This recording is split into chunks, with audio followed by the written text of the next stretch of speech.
Yes, class 9th chapter 1 है संख्या पत्ती। आसान चैप्टर है। 8th क्लास में आपने इसके बारे में खूब पढ़ा है, संख्या कैसी होती है, संख्या कौन कौन सी होती है। थोड़ा सा कुछ नया पढ़ेंगे। तो सबसे पहली संख्या की बात करें तो वो होती है आपकी प्राकृत संख्या, प्राकृत या प्राकृतिक संख्या या प्राकृतिक संख्या। नेचुरल इंग्लिश में बोलते हैं नेचुरल नंबर, तो इसका सिंबल होता है कैपिटल एन। सिंबल से परिभाषा है इसकी कि वे अंक जो वस्तुओं को गिनने में काम आए, वे अंक जो वस्तुओं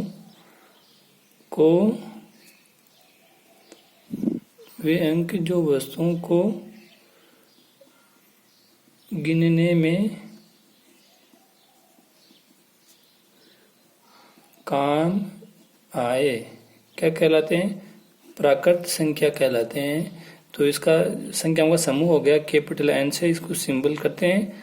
तो ये हो गया आपका 1 2 3 4 और ये कहाँ तक होती है?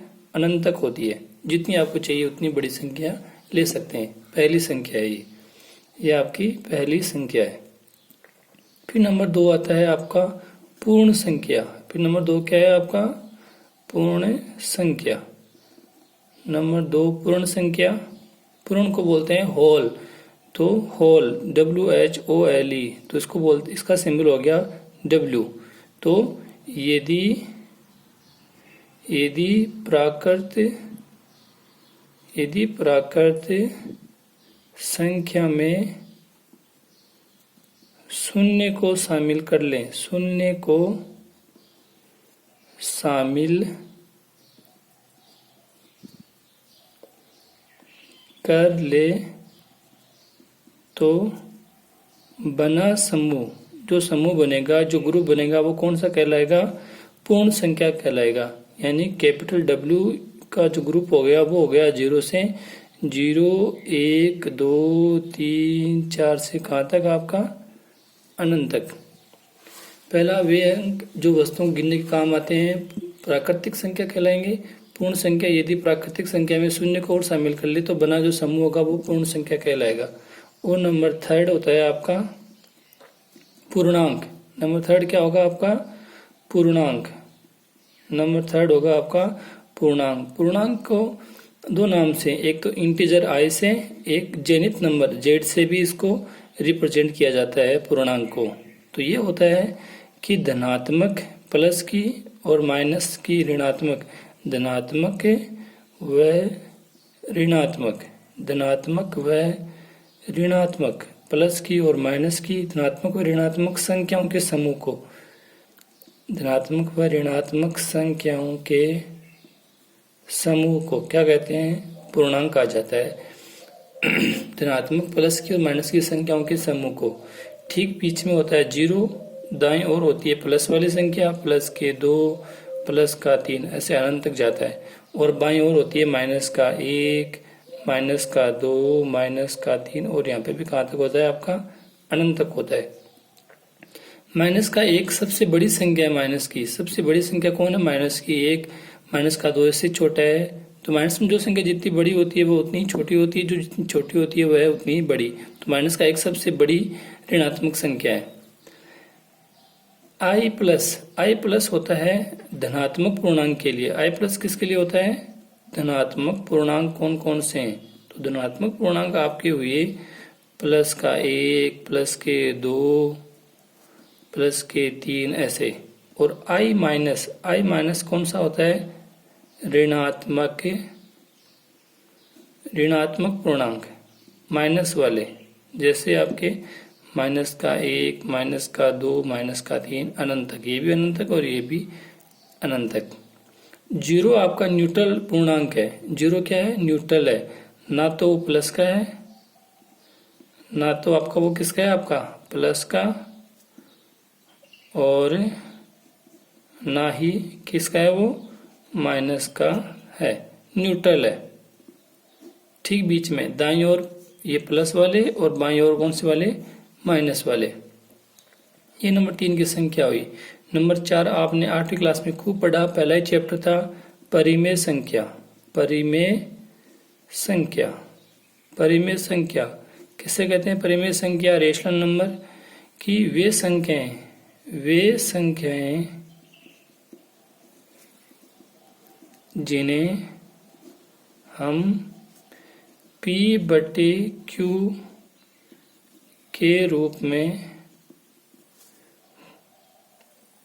व्यक्त कर सकते हैं। P/Q के रूप में, जहां P व Q क्या है? P व Q पूर्णांक संख्या है, कोई पूर्णांक संख्या है, पूर्णांक है, कोई भी प्लस का माइनस का कुछ भी हो सकता है। बस Q का मान कभी क्या नहीं होगा, 0 नहीं होगा, क्योंकि यदि Q का मान 0 हो गया, जैसे 5/0 हो गया, किसी भी संख्या में 0 का भाग क्या हो जाता है? अनंत हो जाता है, अपरिभाषित हो जाता है। इसीलिए Q का मान 0 नहीं होगा। P और Q क्या क्या? कोई पूर्णांक, प्लस की माइनस की कोई भी संख्या होंगी आपकी, ये परिमेय संख्या है। जैसे माइनस का 3/4, 0 भी आपका परिमेय संख्या है, 1 भी परिमेय संख्या है, और माइनस के 7/3 आदि। एक संख्या और होती है, जैसे कौन सी वाली? आपकी भिन्न संख्या। भिन्न संख्या भी आपकी और परिमेय संख्या में क्या फर्क है? भिन्न संख्या ये इससे पहले की परिभाषा है, पर अब देख लीजिए एक बार। भिन्न संख्या क्या होती है? भिन्न संख्या होती है बट्टे वाली होती है वैसे तो, पर भिन्न संख्या कभी भी किसकी नहीं होती है? माइनस की नहीं होती है। 2/3, 4/3, 7/6 आदि, ये भिन्न संख्या होती है, ये भिन्न संख्या होती है। और परिमेय संख्या प्लस की भी हो सकती है, प्लस की भी हो सकती है, माइनस की भी हो सकती है, परंतु भिन्न संख्या किसकी होती है? हमेशा प्लस की होती है। ये अंतर है इनमें थोड़ा सा। फिर आती है नंबर 5 की परिभाषा। ये थोड़ी नई परिभाषा होगी आप लोगों के लिए। अपरिमेय संख्या। अपरिमेय संख्या, अपरिमेय संख्या आपके लिए नहीं होगी। परिमेय, अपरिमेय, जिनको P/Q के रूप में व्यक्त कर सकते हैं वो तो आपकी परिमेय है, और जिन्हें P/Q के रूप में व्यक्त नहीं कर सकते, जिन्हें P/Q के रूप में व्यक्त नहीं कर सकते, जिनका मान, परिमेय का एक और होता है कि वे संख्या क्या होती है? निश्चित होती है। परिमेय का मतलब क्या होता है? वो संख्या निश्चित होगी, आपको निश्चित पक्का मालूम होगा कि ये संख्या ऐसी है, ये यहाँ पे है। अपरिमेय थोड़ी अनिश्चित होती है, अनिश्चित होती है। कैसे? जैसे √2 का मान, √2 का मान 1.4141 से चलता ही जाता है, पूरा नहीं होता। √3 का मान कितना होता है? 1.7320, ये भी चलता ही जाएगा, फिक्स नहीं है कहाँ तक है, कैसा है आगे। तो ये जो है रूट में जो संख्या होती है, जिनका वर्गमूल नहीं हम ज्ञात कर सकते, √21, √5, ये सभी क्या होती है? अपरिमेय संख्या होती है। पाई, जो पाई है वह भी क्या है? आप पाई भी क्या है? एक अपरिमेय संख्या है। बात करेंगे कभी कि पाई अपरिमेय संख्या क्यों है और कैसी होती है। इतनी परिभाषाएं हुई है। फिर इसके बाद में आती है नंबर 6 पे, वास्तविक संख्या। नंबर 6 क्या है आपका? टॉपिक क्या है? वास्तविक संख्या। इसको रियल नंबर कैपिटल R से इसका सिंबल है, रियल नंबर, वास्तविक संख्या। एक बार दोबारा वापस देखिए। प्राकृतिक संख्या, वे अंक जो वस्तुओं को गिनने के काम आते हैं, क्या कहलाते हैं? वास्तविक प्राकृतिक संख्या कहलाते हैं। यदि प्राकृतिक संख्या में शून्य को और शामिल कर लें तो वह कहलाएंगे आपके पूर्ण संख्या। पूर्णांक, धनात्मक व ऋणात्मक संख्याओं के समूह को क्या कहेंगे? पूर्णांक कहेंगे। धनात्मक पूर्णांक प्लस वाली, ऋणात्मक पूर्णांक माइनस वाली, और 0 ना तो प्लस का है और ना ही किसका है?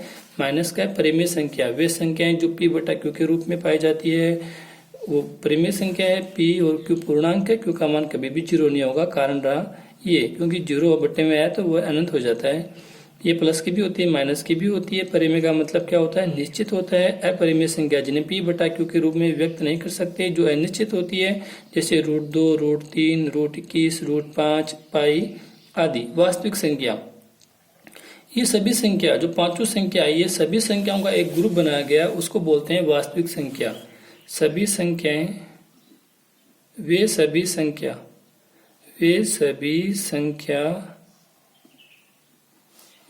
संख्या जो संख्या रेखा पर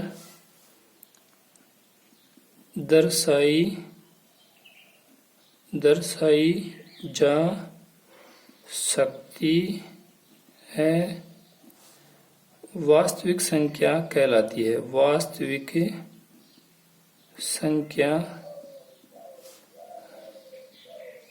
कहलाती है। इसमें सभी परिमेय व अपरिमेय संख्या शामिल है। सभी संख्या, ये सभी की सभी संख्याएं का एक ग्रुप बनाया गया है, उसे क्या बोला गया है? वास्तविक संख्या, रियल नंबर। तो ध्यान से परिभाषाएं याद होनी चाहिए, आराम से याद कीजिएगा इनको समझ के। आगे है 9th class exercise 1.1। Question number 1 है, वो आपसे पूछता है क्या शून्य परिमेय संख्या है? क्या शून्य परिमेय संख्या है? बताओ कैसे। आसान सवाल है। क्या शून्य परिमेय संख्या है? तो क्या परिमेय संख्या की परिभाषा क्या है कि p बटा q के रूप में। तो क्या ये जो शून्य है उसको आप p बटा q के रूप में पुट कर सकते हैं? हाँ, कर सकते हैं बिल्कुल। बट्टे में 1 लगाओ, कोई फर्क नहीं पड़ेगा उससे, क्योंकि बट्टे में 1 लगाएंगे तो वापस से क्या आना है? 0 ही आना है। तो 0 में 1 का भाग 0। तो देखो ये रहा p और ये रहा q। तो हाँ, शून्य एक परिमेय संख्या, शून्य परिमेय संख्या है। शून्य क्या है आपका? परिमेय संख्या है। दूसरा क्वेश्चन, एक और क्वेश्चन यहाँ पे है जो आपने 8th क्लास में खूब किया है, पहले चैप्टर में ही। वो आपको बोलेगा कि 3/4 व 2/3 के बीच कोई 5 या 4 या 6 कोई 3 परिमेय संख्या बताओ। परिमेय संख्या ज्ञात करो व बताओ। मालूम है कैसे करते हैं? लास्ट का सवाल था, एक पहले चैप्टर में लास्ट का सवाल, कि दो संख्याओं के बीच में परिमेय संख्या ज्ञात करना। तो कैसा, कौन सी विधि से करते हैं उसको याद हो तो? कौन सी विधि थी वो? माध्य विधि से। माध्य विधि क्या बोलती है? किसी के ठीक बीच की कोई संख्या ज्ञात करनी है तो उन दोनों को जोड़ो, यानी a + b दोनों को जोड़ो और 2 का भाग कर दो। तो जैसे मुझे इनके बीच में संख्या ज्ञात करनी हो तो पहली संख्या में ज्ञात कर रहा हूँ, तो दोनों को जोड़ूंगा, 3/4 को और 2/3 को जोड़ूंगा और किसका भाग कर दूंगा? इसमें 2 का भाग कर दूंगा। तो ऊपर एलसीएम हो रहा है, तो ऊपर एलसीएम 4 का और 3 का एलसीएम कितना आया आपका? 12। 12 में 4 का भाग कितनी बार गया? 3 बार। 3 को 3 से गुणा किया तो कितना आया? 9 प्लस का चिन्ह। 12 में 3 का भाग कितनी बार गया? 4 बार। 4 को 2 से गुणा करते हैं तो कितना आया? 8। बट्टे में कितना है आपका? 2। ऊपर हो गया 9 और 8 17, बट्टे में 12 और उसके पूरे के बट्टे में कितना है? 2। वापस से देखिए, ऊपर बट्टे की संख्या एलसीएम जोड़ना है तो एलसीएम करना पड़ेगा 12। 12 में 4 का भाग 3 बार, 3 3 9 प्लस का चिन्ह। 12 में 3 का भाग 4 बार, 4 दूनी 8 और ये एलसीएम 12 और ये 2 आपका यहाँ पे। अब ये 1 नंबर, ये 2 नंबर, ये 3 नंबर और 4 नंबर कोई नहीं है तो 1 लगा दूं तो ये इसके साथ में ऊपर जाएगा, ये इसके साथ में नीचे रहेगा। तो ऊपर तो हो गया 17 एकम 17, नीचे 12 दूनी कितने आए? 24। ये पहली संख्या आई है इनके बीच में, 17/24। इसी प्रकार मुझे दोबारा ज्ञात करनी हो तो इनके बीच में कौन सी संख्या आ गई? एक तो 17 क्या आ गई? 24 आ गई। अब आप या तो इसके बीच में ज्ञात कर लीजिए या आप इसके बीच में ज्ञात कर लीजिए, कोई और। जैसे मैं एक बार ज्ञात कर रहा हूँ नीचे वाले के, इनके और इनके बीच में, तो 3/4 प्लस कितना हो गया? 17/24 और फिर किसका भाग देना है आपको? 2 का भाग। तो क्या है आपका यहाँ पे? ये इसका एलसीएम, तो 4 का और 24 का एलसीएम कितना आया 24। 24 में 4 का भाग 6 बार, 6 कितना आया आपका 18 प्लस का चिन्ह, 24 में 24 का भाग 1 बार, 17 एकम कितना आया 17, बटे में कितना हुआ 2। वापस से ऊपर तो क्या हो गया जोड़ कितना हुआ आपका 35 बटे नीचे वाला में अभी इसके जैसे ये इसके साथ में गुणा में हो जाएगा हमेशा, तो 24 गुना कितना हो गया आपका 48। तो जवाब कितना आया 35 बटे 48। इसी प्रकार कोई भी संख्या लो और 3 बार करना हो 3 बार ये करो, 2 बार करना हो तो 2 बार कीजिए, और जितना पूछिए उतनी बार ज्ञात कर दीजिए। तो ये क्वेश्चन हुआ इस तरह से। फिर इसके बाद में आपके यहाँ पे एक नया टॉपिक होगा, दशमलव संख्या जो होती है वो कितने प्रकार की होती है, वो किस रूप में पाई जाती है। दशमलव संख्या पॉइंट वाली जो संख्या होती है, दशमलव संख्या किस टाइप से होती है। दशमलव संख्या का जो पॉइंट के बाद में जो संख्या होती है उसको प्रसार बोलते हैं, यानी फैलाव। वो किस टाइप का उनका प्रसार होता है, दशमलव संख्या का प्रसार किस टाइप से होगा। तो दशमलव संख्या का जो प्रसार होता है वो 2 टाइप से होता है। कितने टाइप से होगा 2 टाइप से। एक तो जैसे कि आप भाग करते हैं, 2 में मैं 5 का भाग करता हूँ, तो 2 में 5 का भाग जब मैं करता हूँ तो ध्यान से देखिए 2 में 5 का भाग है वो कितने बार जाएगा, भाग नहीं गया तो मैं पॉइंट लगाऊंगा यहाँ पे, तो यहाँ पे 0 आया और कितनी बार गया 4 बार। तो 2 में 5 का भाग कितना होता है 0.4। इसी प्रकार 1/3 यानी 1 में 3 का भाग जब हम करते हैं तो पॉइंट लगाया 0 आया, 3 बार गया, फिर कितना आया यहाँ पे 9, फिर 1 बच गया पॉइंट लगाया हुआ है, फिर 0 ले लो, फिर 3 बार गया, तो भाग खत्म ही नहीं होता है, भाग चलता ही रहेगा आपका। तो दशमलव का जो प्रसार है वो 2 टाइप से होता है। एक तो होता है शांत दशमलव और एक होता है अशांत दशमलव। शांत और अशांत दशमलव, एक बार तो पूरा भाग गया जिसमें 0 आ जाता है, एक बार भाग नहीं जाता है, भाग चलता ही रहता है, तो उसको बोलते हैं अशांत। अब अशांत 2 प्रकार से होता है। एक तो अशांत होता है जिसमें वही सेम संख्या, जैसे इसमें 3 3 3 ही आ रहा है तो उसको तो बोलते हैं आवर्ती वाला। और जिसमें हर कुछ ही आता है, हर कुछ ही आता रहता है, वो 1 2 2 3 हर कुछ ही आता रहेगा, ऐसे कुछ फिक्स नहीं है, उसको बोलते हैं अनावर्ती।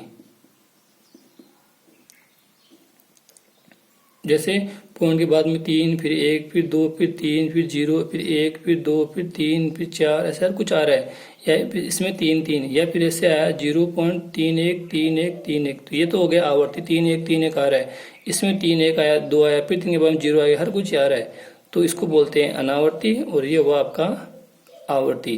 तो दशमलव संख्या का प्रसार किस टाइप से होता है 2 प्रकार से, शांत और अशांत। अशांत 2 टाइप से होता है, आवर्ती और अनावर्ती वाला। अब देखिए इनके ग्रुप को बांटा गया है। जो शांत संख्या होती है उसको मैं p बटा q के रूप में, जैसे 0 आपको 3 लिखा हुआ है तो क्या आप इसको p बटा q के रूप में कर सकते हैं। हाँ कर सकता हूँ। पॉइंट हटाया, बट्टे की लाइन बनाई, 1 गया और उसके बाद एक संख्या तो 0 आ गया, तो 3/10 इसका क्या हुआ p बट्टे q का रूप हुआ।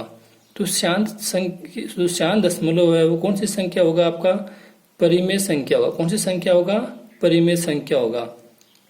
आवर्ती वाला जैसे देखो 0.33 की आवर्ती हो रही है, पर इसका असली रूप कौन सा था 1/3, तो ये भी किस में होता है आपका परिमेय संख्या में। तो आवर्ती जो है वो भी किस में होगी आपकी परिमेय संख्या में होगी। अनावर्ती वाला मैंने एग्जाम्पल पीछे दिया था आपको, परिमेय संख्या √2 का मान, √3 का मान, जैसे आपके 1.4141 फिर उसके बाद में चलता रहता है, ये आवर्ती नहीं होगी इसमें।